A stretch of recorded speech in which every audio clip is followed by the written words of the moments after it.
करायचे स्मरण. जय जय रघुवीर समर्थ. जय जय रघुवीर समर्थ. श्रीमद दासबोध दशक 8वा. ज्ञानदशक मायोद्भवनाम. समास 9वा. सिद्ध लक्षणनाम. श्रीराम समर्थ. समर्थांनी दशक 8वा ज्ञानाचा ज्ञानदशक मायोद्भवनाम. आणि या समासामध्ये माझा समास आहे सिद्ध लक्षण.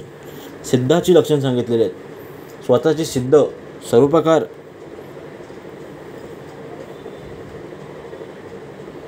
स्वरूपाचे असलेला एकरूप असलेला सिद्ध तो आपल्याला सिद्ध करायचा आहे, साध्य सिद्ध करायचं आहे.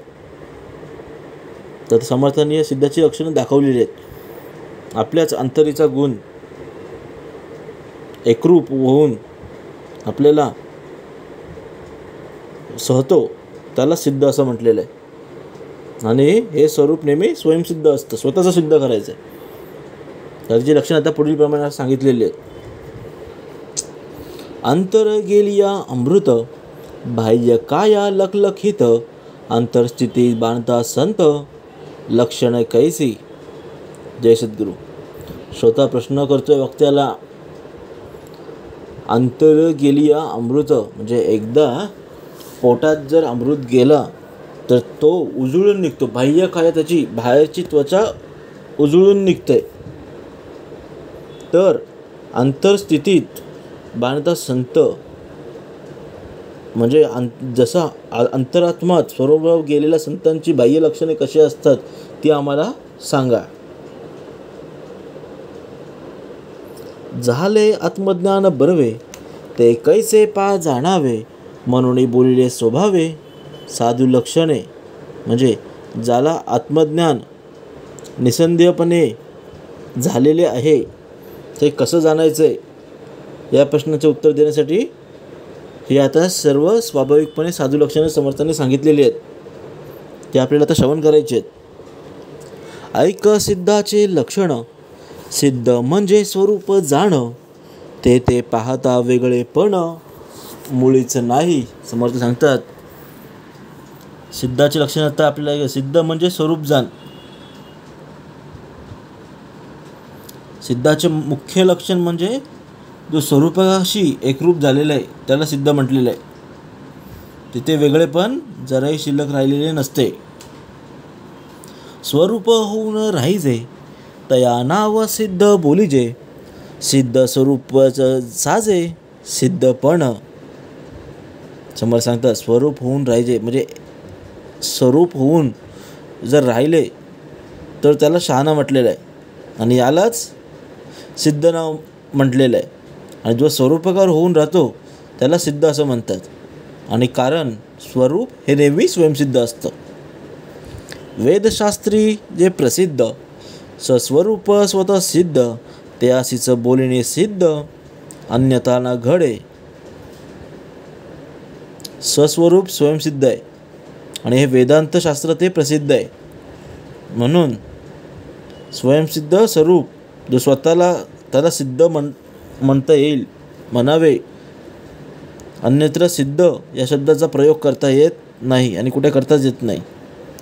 तथापि बोलो काही एक, साधकांस कलाया विवेक, सिद्ध लक्षणाचे कौतुक, ते हे ऐसे असे.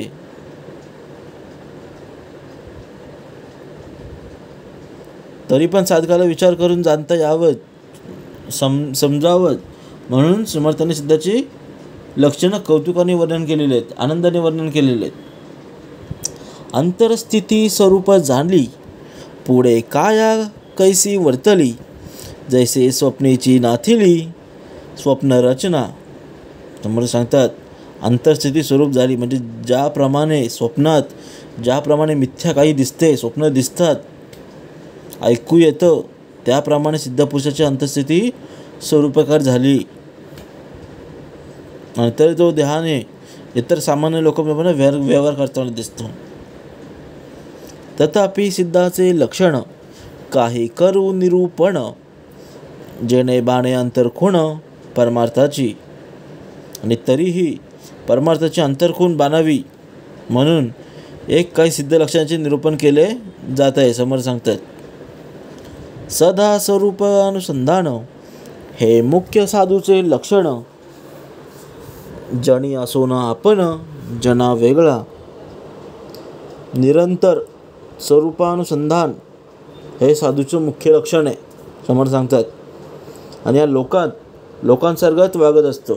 आणि जर राहायचं असेल तर त्याची अंतरस्थिती अगदी लोकांवेगळी असते. तेव्हाच तो साधू म्हणून दिसतो. स्वरूपी दृष्टी पडता तुटून गेली संसार चिंता. पुढे लागली ममता निरूपणाची. जेव्हा त्याला स्वरूपादृष्टी पडते, अध्यात्माच्या मार्गाला जातो, स्वरूपानुभव आल्याने तो प्रपंचाची चिंता वाहत नाही. तो निरूपणाच्या मार्गाने आत्मज्ञान निरूपणाबद्दल त्याला प्रेम वाटू लागतं आणि हळूहळू प्रपंच नाहीसा होतो.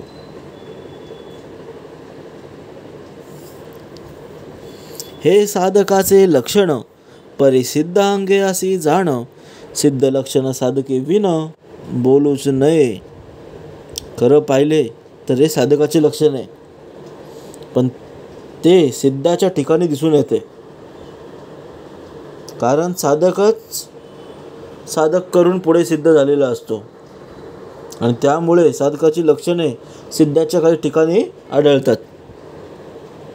बाह्य साधकाचे परी आणि स्वरूपकार अंतरी.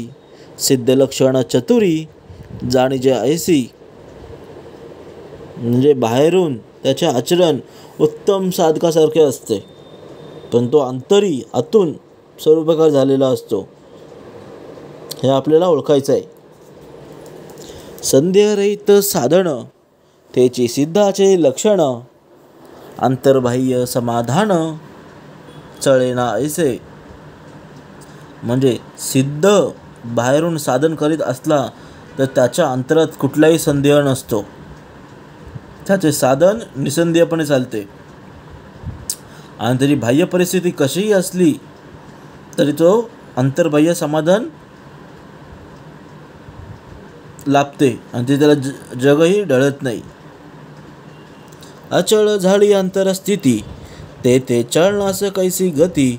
स्वरूप लागला वृत्ती स्वरूपाची झाली.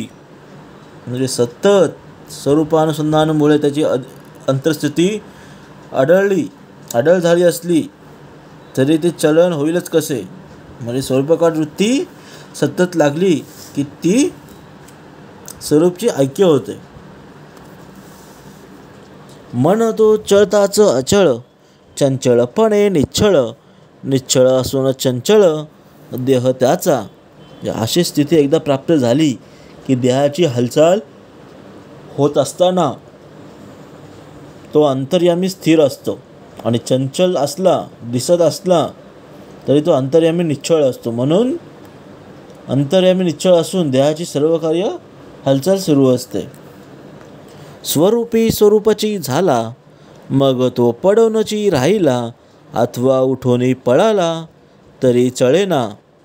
म्हणजे स्वरूपी जो आहे स्वरूपकार होऊन राहतो तो देहाने एक ठिकाण पडून राहिला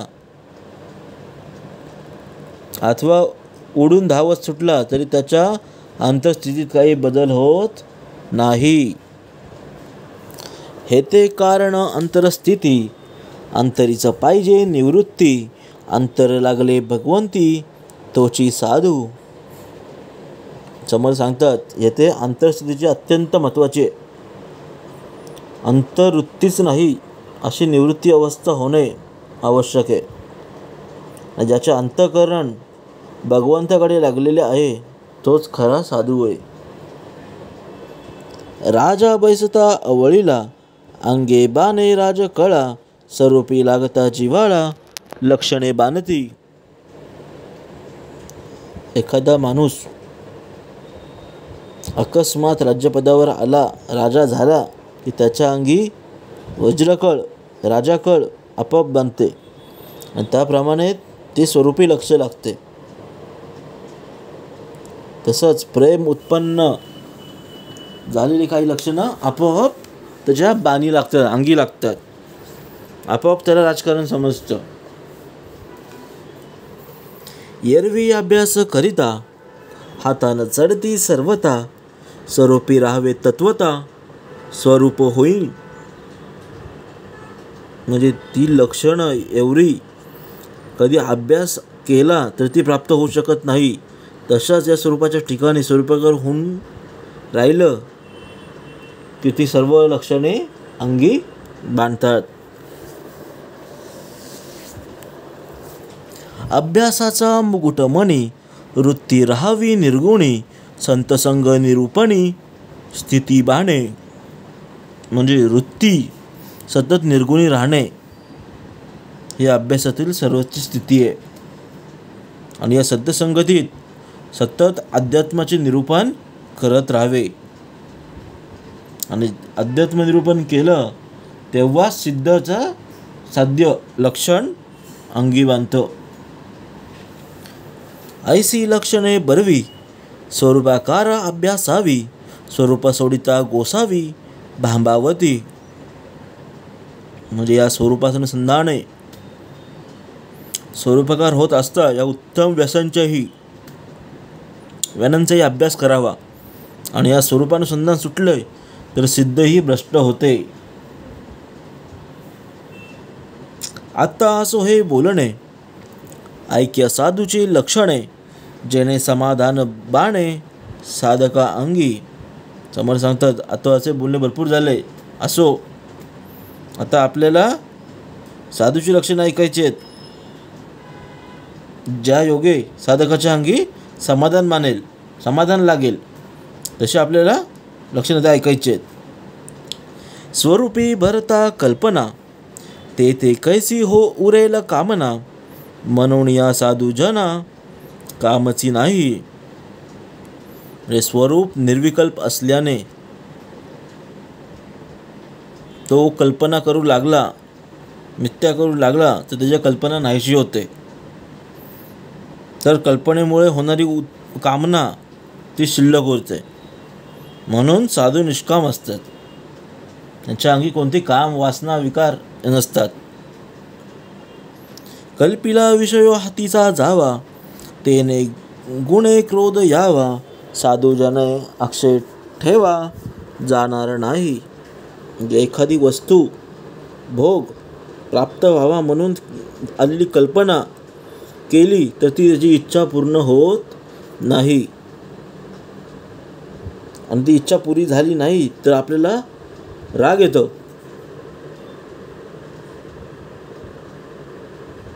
पण साधूचं तसं नसतं. जे साधू असतं, संत असतात, त्याचा ठेवा अक्षय असतो आणि स्वरूपास्वरूप ठेवा कधीच नाहीसा होत नाही. म्हणून ते क्रोध रहित जाणती स्वरूप संत,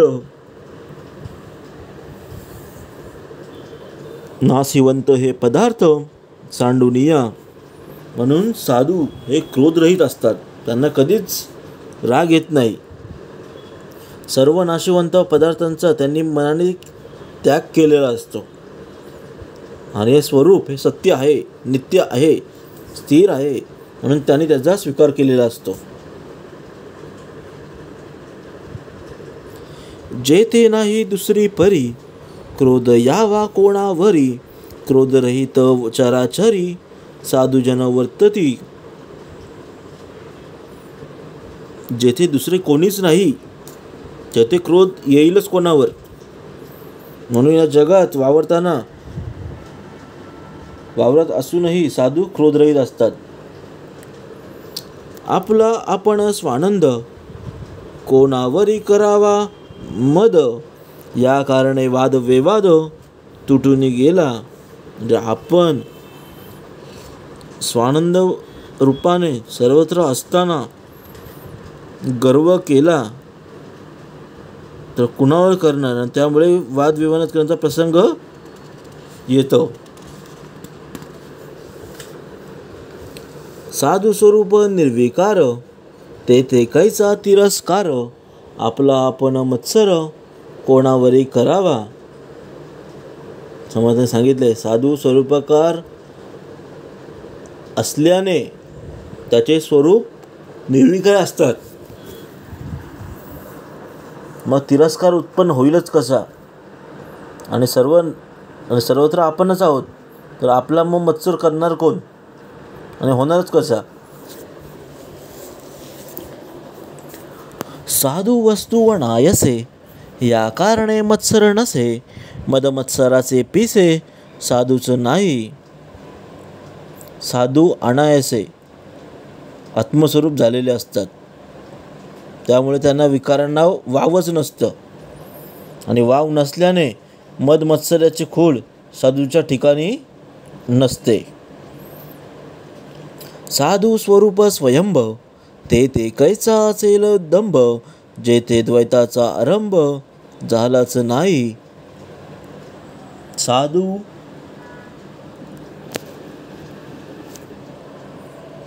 साधू हे स्वतःसिद्ध स्वरूपाकार झालेले असतात.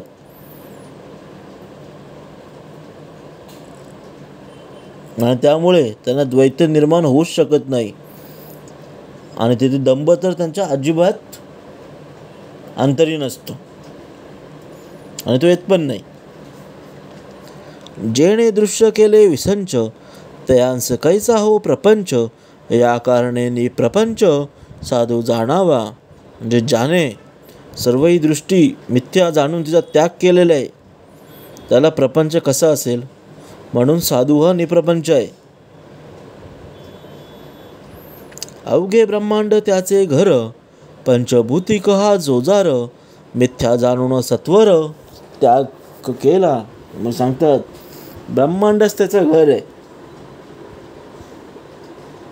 ज्याने हा पंचभौतिक पसारा मिथ्या आहे हे कळताच त्याचा सत्वर त्याग केलेला आहे. हे अवघे ब्रह्मांड त्याचं घर झालेलं आहे आणि तो खरा साधू आहे.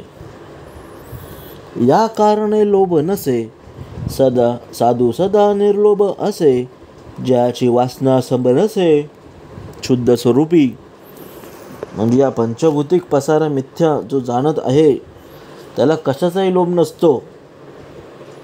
आणि या शुद्ध स्वरूपाच्या ठिकाणी त्याची वासना लय पावलेली असते. म्हणून साधू सदा निर्लोभ असतो, त्याला कधीच लोभी नसतो, त्याच्या अंतरी कधीच वासना नसते. तो निर्व्यसनी असतो, शुद्ध स्वरूप असतो. आपला आपण अवघा, स्वार्थ कुणाचा करावा, म्हणून साधू जाणावा शोकरहित. म्हणजे आत्मरूपाचे आपण सर्वत्र व्याप्त असे मानतो, मग स्वार्थ कोणाचा करावा? साधू स्वार्थरहित होतो, त्यामुळे ते शोकरहित करत नाही, ते शोकरहित होतात. दृश्य सांडूनी नासिवंत, स्वरूपे सेविले शाश्वत, या कारणे शोकरहित साधू जाणावा. नाशिवंत दृश्याचे मिथ्यापण जाणून साधूने त्याग केलेला असतो आणि शाश्वत अशा स्वरूपाचा आश्रय केलेला असल्याने साधू शोकरहित झालेला असतो, हे जाणावा. शोक हे दुखवावी वृत्ती, तरी हे झाली निवृत्ती, म्हणून साधू आदी अंती शोकरहित. शोकामुळे मनात दुःखाची वृत्ती उत्पन्न होते, पण साधू हा वृत्ती उत्पन्न झालेला असतो, म्हणून तो आदी आणि अंती शोकरहित असतो. मोहे झळंबावे मन, तरी हे झाले उन्मन, या कारणे साधू जन मोहातीत. म्हणजे मन मोहाने पछाडले जाते, पण साधू उन्मनी अवस्था प्राप्त झाली असल्याने ते मोहातीत असतो, त्याला मोह प्राप्त होत नाही. साधू वस्तू अद्वये, ते वाटेल भये, परब्रह्म ते निर्भये तोची साधू. म्हणजे आत्मवस्तू एकच आहे आणि तिच्याशी साधू तो एकरूप झालेला आहे. आणि जो साधू एकरूप झालेला असतो त्याला कशाचेच भय वाटत नाही. आणि परब्रह्म जसे निर्भय असते तसंच त्याचं ऐक्य पावलेला साधू निर्भय असतो. या कारणे भयातीत, साधू निर्भय निवांत, सकळास मांडेल अंत, साधू अनंत रूपी. म्हणजे साधू हा भयातीत आहे, तो निर्भय आहे, निवंत आहे आणि सर्व दुष्ट सृष्टी ते प्राप्तकाळी अंत ओढवला तरी साधू संत अनंतरूप परमात्म्याशी ऐक्य आहे आणि जो अनंतच होतो. साधू अनंत आहे. स्वरूप सत्य स्वरूप अमर झाला, भय कैस वाटेल त्याला, या कारणे साधू जनाला भयची नाही. म्हणजे सत्य स्वरूप ऐक्य पाहून तो अमर झालेला असतो, मग त्याला भय वाटेलच कसे. म्हणून साधूंना भगवंताला भय कधीच नसते. जेथे नाही द्वंद्व भेद, आपला आपण अभेद, तेथ कैसा उठेल खेद देहबुद्धीचा. म्हणजे ज्या द्वेषामुळे येणारे वितुष्ट नष्ट होतात तिथे खेद उत्पन्न कसं होणार, आणि या देहबुद्धीमुळे खेद उत्पन्न होतो. आणि साधू आपण केवळ अभेद म्हणून एकच आत्मरूप झालेला असल्याने त्यास खेद प्राप्त होत नाही. बुद्धीने नेमिला निर्गुणा, त्याच कोणीच नेईना, या कारणे साधू जन खेदीच नाही. म्हणजे त्याच्या बुद्धीने निर्गुणाचा निश्चय केलेला असतो आणि निर्गुण तर तू कोणीच नेऊ शकत नाही, त्यामुळे साधूंना खेदच नसतो. आपण एकला ठाईचा, स्वार्थ करावा कुणाचा, दृश्य नसता स्वार्थाचा, ठावची नाही. तुम्हाला सांगतात आपला आपण एकलाच असतो, एकटाच असतो आपण, स्वार्थ कोणाचा करणार. आणि दृश्य मिथ्या ठरल्याने स्वार्थाला जागा अजिबात उरत नाही. साधू आपणची एक, ते कैचा दुःख शोक, दुजे विन अविवेक येणार नाही. म्हणजे साधू स्वरूपागत झाल्याने द्वैत्य पुन्हा निषेध झालेले असते, त्यामुळे दुसरं त्याला कोणीच नाही आणि अविवेक तर कसं असणार. आणि मग दुःख शोक हे कसं येणार, येऊच शकत नाही. आशा धरिता परमार्थाची, दुराशा तुटली स्वार्थाची, म्हणून नैराश्यता साधूची ओळखणं. म्हणजे परमार्थाची इच्छा धरल्याने स्वार्थाची दुष्टता नष्ट होते. म्हणून निस्पृहता केल्याने वैराग्याने साधूचे लक्षण जाणावे. मृदपणे जैसे गगन, तैसे साधूचे लक्षण, या कारणे साधू वचन कठीण नाही. समोर सांगतात जर आपण गगन जसे मृदू असते तसं स्वरूपाकार झालेला असतो आणि तो मृदू असतो, म्हणून तो कधीच कठोर वचन बोलत नाही. स्वरूपाच्या संयोगी, स्वरूपाची झाला योगी, या कारणे वितरागी निरंतर. म्हणजे त्या स्वरूपाशी ऐक्य झाल्याने योगी स्वरूप झालेला असतो, म्हणून तो निरंतर आहे, अनासक्त आहे, त्याला कोणाची सक्ती नाही आहे.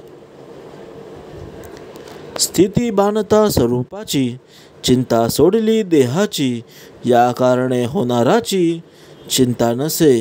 समर्थाने सांगितलेलं आहे स्वरूप स्थिती बांधल्याने त्याचा देह प्रारब्धावर सोडलेला असतो आणि ते आपले स्वरूप नाही.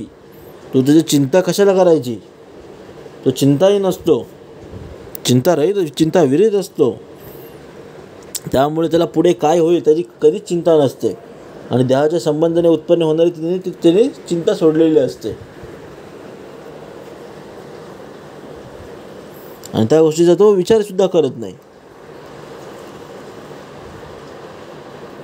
स्वरूपी लागता बुद्धी, तुटे अवघी उपाधी, या कारणे निरुपाधी साधू जन. म्हणजे बुद्धी स्वरूपाच्या ठिकाणी असल्याने सर्व उपाधी नष्ट होतात, म्हणून भगवंत निरुपाधिक असतात. साधू स्वरूपाची राहे, ते संगची न साहे, म्हणून साधू न पाहे मानापमान.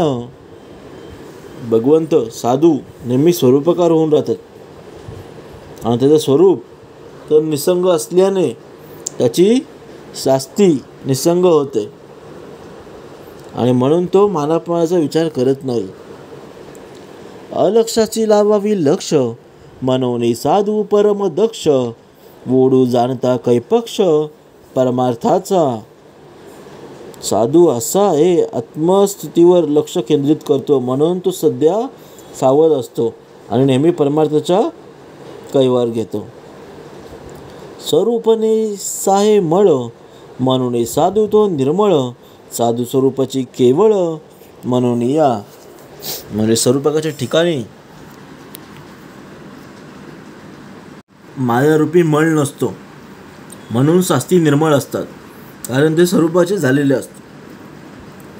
सकळ धर्माधर्मे धर्म, स्वरूपी राहणे हा स्वधर्म, हेची जाणे मुख्य वर्म साधू लक्षणाचे. म्हणजे सर्व धर्मामध्ये स्वधर्म हा श्रेष्ठ धर्म आहे, आणि जरी स्वरूपी राहणे हा स्वधर्म आहे. आणि साधू भगवंत निरंतर स्वरूपी असतात, आणि हे साधू लक्षणांचे मुख्य वर्म आहे. धरिता साधूची संगती, आपशाचे लागे स्वरूप सिद्धी, स्वरूप स्थितीने बाणती लक्षण अंगी. म्हणजे संगती साधूची धरली तर आपोआप स्वरूपस्थिती प्राप्त होते, आणि या स्वरूपस्थितीमुळे शास्त्री लक्षणं अंगी बांधतात. ऐसी साधूची लक्षणे अंगी बाणती निरूपणे, परंतु स्वरूपी राहणे निरंतर. जर आत्मज्ञान रूपाने, अध्यात्मक रूपाने, अध्यात्म निरूपणाने श्रवणाची लक्षणे, साधूची लक्षणे जर आपण अंगी बांधली तर आपण निरंतर स्वरूपी राहायला हवे, तर आपण साधू होऊ शकतो. स्वरूपी राहिल्या मती, अवगुण अवघेची सडती, परंतु यासी सत्संगती निरूपण पाहिजे. बुद्धी स्वरूपामध्ये स्थिर व्हायली की सर्व अवगुण नष्ट होतात, पण हे सर्व होण्यासाठी सत्संगती आणि संतमुखाने अध्यात्म निरूपण करावं लागतं, ते व्हायला लागतं. सकळ सृष्टीचा ठाई, अनुभव एकची नाही, ते बोलिजेल सर्वही पुढील समासी. म्हणजे सर्व सृष्टीमध्ये सर्वाचा अनुभव एकसारखाच नसतो, म्हणून समर्थांनी बाकीचे पुढील समासात सर्व सांगितलेलं आहे. कोण स्थितीनं राहती, काहीचा अनुभव पाहती, रामदास म्हणे श्रोती अवधान द्यावे, अवधान देणे. कोण स्थितीने राहती, काहीचा अनुभव पाहती. समर्थ शेवटच्या ओळीमध्ये सांगतात कोण कुठे कशा प्रकारे कुठल्या प्रकारे राहतो, त्यांना काय अनुभव येतात, हे आपल्याला समर्थांनी पुढच्या समासामध्ये सांगितलेलं आहे. ते आपल्याला पुढच्या समासामध्ये निरूपण करायचं आहे, श्रवण करायचं आहे. कोण स्थितीने राहती, काहीचा अनुभव पाहती, रामदास म्हणे श्रोती अवधान देणे. इति श्रीदास बोधे गुरुशिष्य संवादे सिद्ध लक्षण नाम समास 9. जय जय रघुवीर समर्थ.